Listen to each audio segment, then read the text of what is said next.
Hi, we're just going to go over week 4's tutorial. And so this week was quantitative week.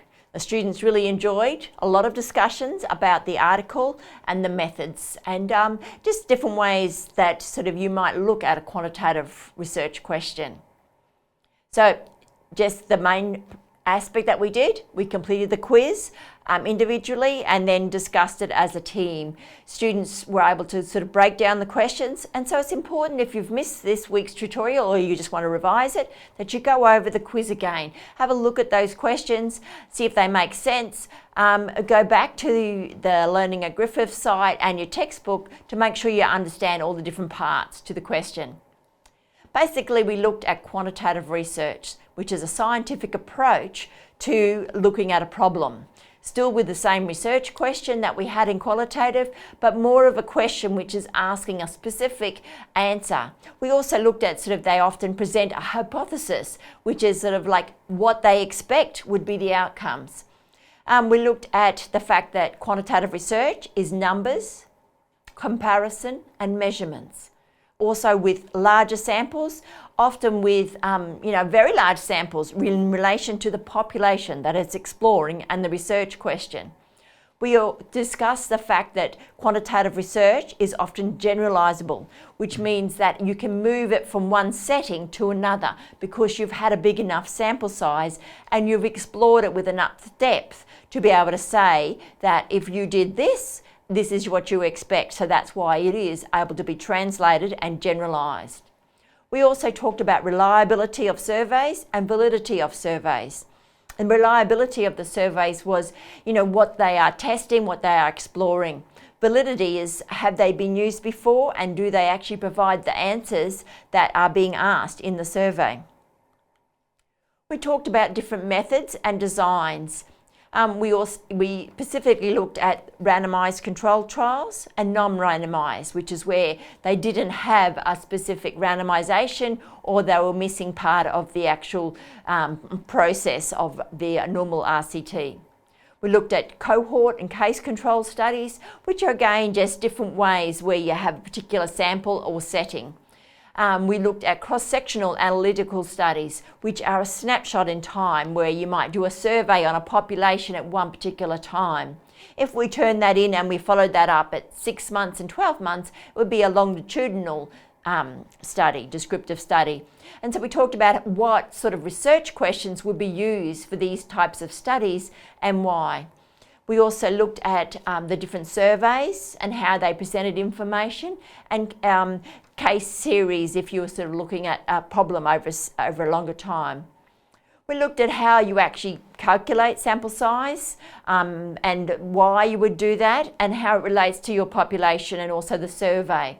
We looked at choosing the survey to make sure it's answering your research question, presenting the ideas of the different parts that you might be wanting to explore. We also looked at the reliability and validity of measurements. And so this particular table looks at the reliability.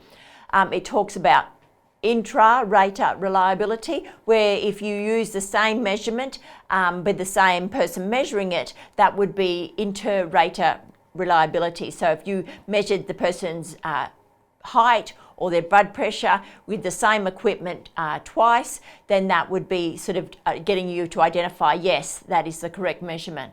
If then you asked a friend or a colleague to measure, that would be inter-rater reliability, where you were measuring the same with the same instrument, but two different people. And so height, blood pressure is another good example. If you did test, retest, it's where you come back. And so if you tested the person's height at 2 consecutive times or tested their weight on the same scales but twice. And these are all different sort of ways to look at how reliable this measure is. We also then talked about why we're using a template to review the articles. One of the things we talked about enables a simple analysis of the research, and there's steps to find the information. We looked at sort of why the PICO is so important: population, interest or intervention, comparison and outcome. really good ways to make sure that what the article is presenting, you can understand. What is the population? What is the intervention or the point of interest? What are they comparing it to? And what were their outcomes? We also looked at the different parts of the research article. So we talked about the abstract being the summary, the background being the literature review, often containing operational definitions or conceptual frameworks. We also talked about the method being what the researcher has done. And so this was whether they presented their design, the framework that they may be linked to, the sample, the setting, the measurements they used, the ethics that they had completed to do this, and then how they were going to analyse the information that they got. The results is what they found, presented often in tables or diagrams or as text. And this is where it is just their results. Often this starts off with the demographics of the sample and then moves through the measurements that they use with surveys.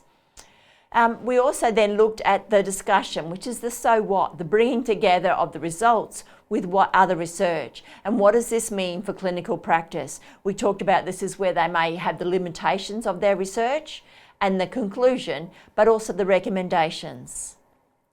So that's sort of why we're working through each week the article using a template. We also want you to do this for your assessment items because this is how you identify what is good research to change and influence your evidence-based practice.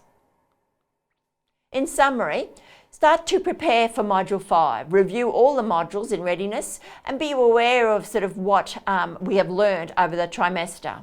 Complete Week 5 quiz this week. Making sure you actually start it before 8:30 so you allow time to complete it. Stay in contact with us and engage with us on Teams for that extra advice and information. Thank you.